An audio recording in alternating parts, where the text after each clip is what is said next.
imari ihenze cyane, uri umusitari urazwi cyane, imbuto zawe zirahishije zitera amabengeza, uzibonye wese zivugisha benshi cyane, buri wese akavuga ibye, wowe batavuga ntugaseke uwo bavuga cyane, iyo batakuvugaho nuko ntacyo uba wifitiye.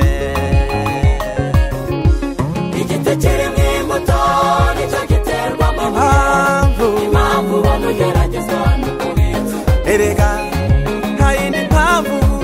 igiti kiri mu imbuto nicyo giterwa amabuye, impamvu ubona ugeragezwa no kubitsa ubutunzi.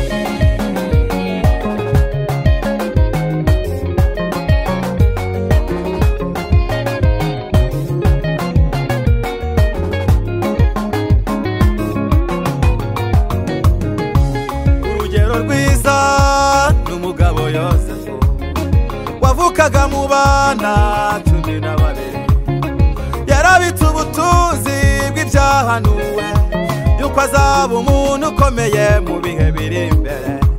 Ibyo byamuterereje kwangwa nabo bavukana, baramurwanya banapanga kumwica, ariko birangira abaye umuntu ukomeye, yageze n'ahaturi bw'amabu umuntu ugishwa inama.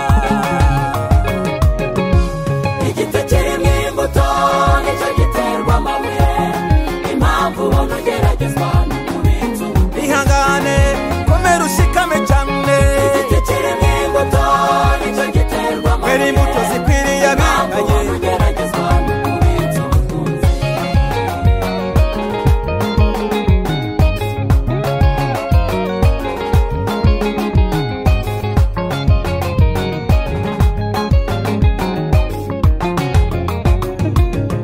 Imbuto zihishije zitera benshi amatsiko, buri wese azimanuza ikimworoheye.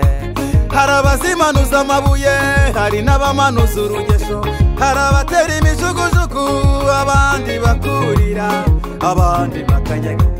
Ibyo biguhuriraho n'ahandi wabihungira, reka bagukeneyeho imbuto babanze bazibone, zizafasha benshi mu rugendo rwabo, kandi nyir'igiti naza afite uko azabigenza.